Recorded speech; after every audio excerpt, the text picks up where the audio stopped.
H D. Kumaraswamy ಅವರ ಆ ಆಲೋಚನೆ ಬಿಡದಿ ಟೌನ್ಶಿಪ್ ಸಂಬಂಧಪಟ್ಟ ಹಾಗೆ ಆ ಕ್ಷಣದಲ್ಲಿ ಬಾಲಕೃಷ್ಣ ಅವರ ಒಪಿನಿಯನ್ ಏನಾಗಿತ್ತು? ನಾನು ಇರ್ಲಿಲ್ಲ ಅವಾಗ ಅವ್ರ ಜೊತೆನಲ್ಲಿ. ಅಂದ್ರೆ ಓಕೆ, ಅಲ್ಲ ಬೀಂಗ್ ಅ ಪೊಲಿಟಿಷಿಯನ್ ನಾನು ಪರವಾಗಿ ಮಾತಾಡಿದ್ದೀನಿ ಅವಾಗ. ಅವ್ರ ಪರವಾಗಿ ಮಾತಾಡಿದ್ರಿ ಅಂದ್ರೆ ಟೌನ್ಶಿಪ್ ಆಗ್ಬೇಕು ಅನ್ನೋ ಆಲೋಚನೆ ಇತ್ತು. ಕೆಲವರು ಬಂದು ಅಲ್ಲಿ ವಿರೋಧ ಮಾಡಿದ್ರು. ಅಸೆಂಬ್ಲಿ ಚರ್ಚೆ ಆಗ್ತದೆ, ಚರ್ಚೆ ಆದಾಗ ಟೌನ್ಶಿಪ್ ಆಗ್ಬೇಕು ಅಂತಕ್ಕಂಥ ಪರವಾಗಿ ಮಾತಾಡಿದ್ದೀನಿ ನಾನು. ನನ್ನ ಕ್ಷೇತ್ರ ಆಗಿರಲಿಲ್ಲ ಅವಾಗ. ಅದು ಟೌನ್ಶಿಪ್ ಮಾಡ್ಬೇಕು ಅಂತ ಹೊರಟಾಗ ನಾನು ಅವ್ರ ಕುಮಾರಸ್ವಾಮಿ ಅವ್ರ ಕ್ಷೇತ್ರ ಬಿಡದಿ. ಈಗ ನನ್ನ ಕ್ಷೇತ್ರ ಡಿಲಿಮಿಟೇಷನ್ ಆದ್ಮೇಲೆ 2008ರಲ್ಲಿ ನನಗೆ ಬಂತದು. ಅದಕ್ಕೆ ಮುಂಚೆ ಅವ್ರ ಕ್ಷೇತ್ರ 2006ರಲ್ಲಿ ಕುಮಾರಸ್ವಾಮಿ ಅವರೇ ಪ್ರತಿನಿಧಿಸಿದಂತ ಕ್ಷೇತ್ರ ಅದು. ಹೌದು. ಆವಾಗ ನಾನು ಅವ್ರ ಪರವಾಗಿ ಮಾತಾಡಿದ್ದೀನಿ. ನೀವು ರೆಕಾರ್ಡ್ಸ್ ತೆಗೆದು ನೋಡ್ಬೋದು. ಮಾಡ್ಬೇಕು ಅಂತಕ್ಕಂಥದ್ದು ಪರವಾಗಿ ಮಾತಾಡಿದ್ದೀನಿ. ಆದ್ರೆ ಕಾಂಗ್ರೆಸ್ ಅದಕ್ಕೆ ಪ್ರಬಲ ವಿರೋಧ ವ್ಯಕ್ತಪಡಿಸಿತ್ತು. ರೈತ ವಿರೋಧಿ ಮುಖ್ಯಮಂತ್ರಿ ಅಂತ ಹೇಳ್ತಾ ಇತ್ತು. ಈಗ ನೋಡಿ, ಆದ್ರೆ ಈಗ ಅದರ ಪರವಾಗಿ ಹೊರಟಿದೆ. ಅಂದ್ರೆ ಅವಾಗ ಕಾಂಗ್ರೆಸ್ ಮಾಡಿದ ತಪ್ಪ ಅಥವಾ ಈಗ ಮಾಡ್ತಾ ಇರೋದು ತಪ್ಪ ಕಾಂಗ್ರೆಸ್?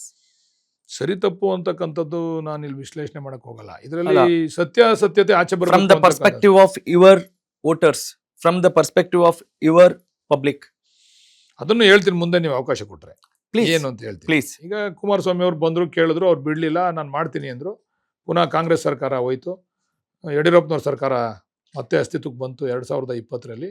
ಅವ್ರು ಏನು ಮಾಡ್ತಾರೆ ಅಂತಂದರೆ, ಅದರಲ್ಲಿ ಒಂದು ಪೀಸ್ ಆಫ್ ಲ್ಯಾಂಡ್, ಒಂದು 9,000 ಚಿಲ್ಲರೆ ಎಕರೆನಲ್ಲಿ ಒಂದು ಪೀಸ್ ಆಫ್ ಲ್ಯಾಂಡು 900 ಎಕರೆನ KIDB ಕೊಡ್ತಾರೆ. KIDB ಅವ್ರಿಗೆ ಹ್ಯಾಂಡ್ ಓವರ್ ಮಾಡ್ತಾರೆ. ಅದರಲ್ಲಿ ನಾವು ಅವಾಗ ಗಲಾಟೆ ಮಾಡ್ತೀವಿ, ರೆಡ್ ಝೋನ್ ಇದೆ, ಇದನ್ನು ಯಾರಿಗೂ ಕೂಡ ನೀವು ಕೊಡ್ಲಿಕ್ಕೆ ಬರಲ್ಲ, ನೀವು ಹೆಂಗೆ ಮಾಡ್ತೀರಾ ಅಂದಾಗ ಸರ್ಕಾರಿ ಆದೇಶ ಹೊರಡಿಸಿ ಮುಖ್ಯಮಂತ್ರಿಗಳು ನಮ್ಮನ್ನು ಕರ್ಸ್ಕೋತಾರೆ. ಅವತ್ತು ಯಡಿಯೂರಪ್ಪನವ್ರು ನಮ್ಮನ್ನು ಚರ್ಚೆ ಮಾಡ್ತಾರೆ. ಕರೋನಾ ಸಂದರ್ಭ ಅದು. ನಾನು ಅವಾಗ ಆ ಸ್ಥಳಕ್ಕೆ ಹೋಗಿ ಪ್ರೆಸ್ ಮೀಟ್ ಮಾಡಿದ್ದೀನಿ, ಹೋರಾಟ ಮಾಡಿದ್ದೀನಿ, ಸ್ಟ್ರೈಕ್ ಮಾಡಬೇಕು ಅಂತೇಳಿ ಎಲ್ಲರನ್ನೂ ಕರೆದಿದ್ದೀನಿ. ಆ ಸಂದರ್ಭದಲ್ಲಿ ಇವತ್ತೇನು ಸ್ಟ್ರೈಕ್ ಮಾಡ್ತಾವ್ರಲ್ಲ, ಇವ್ರು ಯಾರು ಕೂಡ ಅವತ್ತು ನನಗೆ ಸ್ಪಂದಿಸ್ಲಿಲ್ಲ. ಅವತ್ತಿನ ಶಾಸಕರು ಕೂಡ ನಾವು ಅಲ್ಲಿ ಹೋಗಿ ಪ್ರೆಸ್ ಮೀಟ್ ಮಾಡಿದಾಗ ಇದನ್ನ ರೆಡ್ ಝೋನ್ ನಾವು ಏನೋ ಇಂಡಸ್ಟ್ರಿಯಲ್ ನಾವು ವಿರೋಧ ಮಾಡೋಣ, ಇದನ್ನ ವಿರೋಧ ಮಾಡಿದಾಗ ಇದಕ್ಕೊಂದು ತಾರ್ಕಿಕ ಅಂತ್ಯ ಕೊಡ್ತದೆ ಸರ್ಕಾರ ಅಂತೇಳಿ ವಿರೋಧ ಮಾಡಿದಾಗ ನನ್ಗೆ ಯಾರು ಕೂಡ ಸ್ಪಂದಿಸ್ತಿಲ್ಲ. ನಾನು ಅವತ್ತು ಆಲೋಚನೆ ಮಾಡಿದೆ, ಏನೋ ರೈತರು ಅಕ್ವಿಷನ್ ಪರ ಇರ್ಬೋದೇನೋ, ನಾನೇ ಯಾಕೆ ಸುಮ್ಮನೆ ಅನ್ನೆಸರಿ ಇದನ್ನ ತೊಂದರೆ ಕೊಡಬೇಕು ಅಂತಕ್ಕಂಥ ಆಲೋಚನೆಯನ್ನ ಮಾಡಿದೆ. ಅವತ್ತಿನ ಶಾಸಕರು ಕೂಡ ಹೊರಗಡೆ ಬರಲೇ ಇಲ್ಲ. ಜಿಲ್ಲಾಧಿಕಾರಿಗಳ ಕಚೇರಿಯಲ್ಲಿ ರೇಟ್ ಫಿಕ್ಸ್ ಮಾಡ್ಬೇಕಾದ್ರೆ ಹೋಗಿ ನಾವು ಗಲಾಟೆ ಮಾಡ್ದೋ, ರೇಟ್ ಸಾಲಲ್ಲ ಅಂತ. ಮತ್ತೆ ಅಲ್ಲಿ ಬಂದು ನಾವು ಇದನ್ನ ತಗೊಳ್ಳೋದಾದ್ರೆ ಪೂರ್ತಿ ತಗೊಳ್ಳಿ, ಇದನ್ನ ನೀವು 1,000 ಎಕರೆ ಯಾಕೆ ತಗೊಂಡಿದ್ದೀರಾ, ಇನ್ನು 9,000 ಎಕರೆ ತೆಗೆದುಕೊಂಡು ಮಾಡಿ ಅಂತೇಳಿ ಗಲಾಟೆ ಮಾಡ್ದೋ. ಅವತ್ತು ಯಡಿಯೂರಪ್ಪನವ್ರು ನನ್ನ ಕರ್ಸ್ಕೊಂಡು, ಅವತ್ತು ಯಡಿಯೂರಪ್ಪನವ್ರು ನನ್ಗೊಂದು ಮಾತು ಹೇಳಿದ್ರು, 2 ತಿಂಗಳು ನನಗೆ ಟೈಮ್. ಸ್ವಲ್ಪ ಸಂಕ್ಷಿಪ್ತವಾಗಿ ಹೋಗೋಣ ಅಂತ. ವಿಷಯ ಜನಕ್ಕೆ ಗೊತ್ತಾಗಬೇಕಲ್ಲ, ಯಾರ್ಯಾರ ಕಾಲದಲ್ಲಿ ಏನೇನು ನಿಜ. ಆದ್ರೆ ಪ್ರಸ್ತುತ ಸದ್ಯಕ್ಕೆ ಅವ್ರು 20 ವರ್ಷಗಳ ಕಾಲ ರೆಡ್ ಝೋನ್ ಅಂತ ಒಂದು ನರಕ ಯಾತನೆಯನ್ನ ಅನುಭವಿಸಿ ಅವ್ರ ಮಕ್ಳಿಗೆ ಮದುವೆ ಮಾಡ್ಕೊಳಕ್ಕಾಗಿಲ್ಲ, ಬ್ಯಾಂಕ್ ಅಲ್ಲಿ ಸಾಲ ತೆಗೆದುಕೊಳ್ಳಕ್ಕಾಗಿಲ್ಲ, ಎಜುಕೇಶನ್ ಮಾಡ್ಕೊಳಕ್ಕಾಗಿಲ್ಲ. ಈಗ ಸಡನ್ ಆಗಿ ನೀವು ನೋಟಿಫಿಕೇಶನ್ ಅಂತ ಹೇಳಿ ಅದನ್ನೆಲ್ಲ ತೆರವುಗೊಳಿಸೋದಾದ್ರೆ ಏನು ಆ ಕ್ಷೇತ್ರದ ಜನತೆ ಮಾಡಿರೋ ಪಾಪ ಆದ್ರೂ ಏನು? 23ರಲ್ಲಿ ನಾನು ಗೆಲ್ತೀನಿ. ನಾನು ಗೆದ್ದಂತ ಸಂದರ್ಭದಲ್ಲಿ ನನ್ನನ್ನು ಬಂದು ಆ ಭಾಗದ ಜನ ನಾನು ಕೇಳ್ಕೊಂತಾರೆ.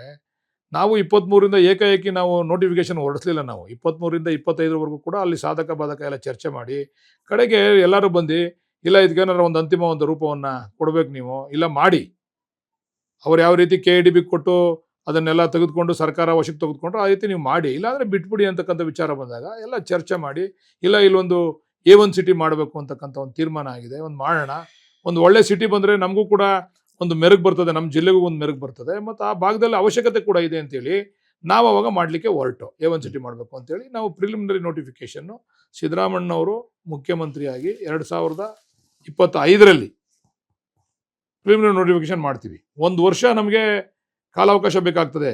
ಯಾಕಂತಂದರೆ ಅಲ್ಲಿ ಎಷ್ಟು ಜನ ನಮ್ಮನ್ನು ಅದನ್ನು ಅಕ್ಸೆಪ್ಟ್ ಮಾಡ್ಕೊತಾರೆ, ಎಷ್ಟು ಜನ ವಿರೋಧ ಮಾಡ್ತಾರೆ, ಅದೆಲ್ಲ ನಿಮ್ಗೆ ಅಂಕಿಅಂಶ ಇದೆ, ಯಾಕಂದ್ರೆ ಕೊಡ್ಬೋದಲ್ಲ. ಅದರಲ್ಲಿ ನಮಗೆ ಇರ್ತಕ್ಕಂಥ ಮಾಹಿತಿ ಪ್ರಕಾರ ಒಂದು 70% ಮೇಲ್ಪಟ್ಟು ಜನ ಅದನ್ನು ಒಪ್ಕೊಂಡಿದ್ದಾರೆ. ನಾವು ಕೊಟ್ಟಿರ್ತಕ್ಕಂಥ ನೋಟಿಫಿಕೇಶನ್ಗೆ ಅಬ್ಜೆಕ್ಷನ್ ಕೊಟ್ಟಿರ್ತಕ್ಕಂಥವ್ರು ಒಂದು 30-35% ಜನ ಅಬ್ಜೆಕ್ಷನ್ ಕೊಟ್ಟಿದ್ದಾರೆ. ಅಲ್ಲಿ ಅಬ್ಜೆಕ್ಷನ್ ಕೊಟ್ಟಿರೋರನ್ನ ಹಿಯರಿಂಗ್ ಮಾಡಿದೀವಿ ನಾವು. ಜಿಲ್ಲಾಧಿಕಾರಿಗಳನ್ನ ಕಚೇರಿಗೆ ಕರೆದು ರೈತರುಗಳನ್ನ ಏನು ಅಬ್ಜೆಕ್ಷನ್ ಏನು ಅಂದಾಗ ಅವ್ರಿಗೆ ಕ್ಲಾರಿಟಿ ಬೇಕು. ನೀವು ರಿಹ್ಯಾಬಿಲಿಟೇಷನ್ ಯಾವ ರೀತಿ ಮಾಡ್ತೀರಾ, ಮತ್ತೆ ನೀವು ಹಣ ಎಷ್ಟು ಕೊಡ್ತೀರಾ ಅಂತಕ್ಕಂಥದ್ದು, ಇದು ನೀವು ಘೋಷಣೆ ಮಾಡಿರ್ತಕ್ಕಂಥ ಹಣ ಖಂಡಿತ ಕೊಡ್ತೀರಾ, ನಿಮ್ಮ ಹತ್ರ ದುಡ್ಡು ಇದೆಯಾ, ಮತ್ತೆ ನಮ್ಮನ್ನು ಒಕ್ಲೆಬ್ಬಿಸ್ತೀರಾ, ನೀವು ಊರಿದಾವಲ್ಲ ಗ್ರಾಮಗಳು, ಆ ಗ್ರಾಮಗಳನ್ನ ಒಕ್ಲೆಬ್ಬಿಸ್ತೀರಾ, ಇದೆಲ್ಲ ಚರ್ಚೆಗಳು ನಡೀತು.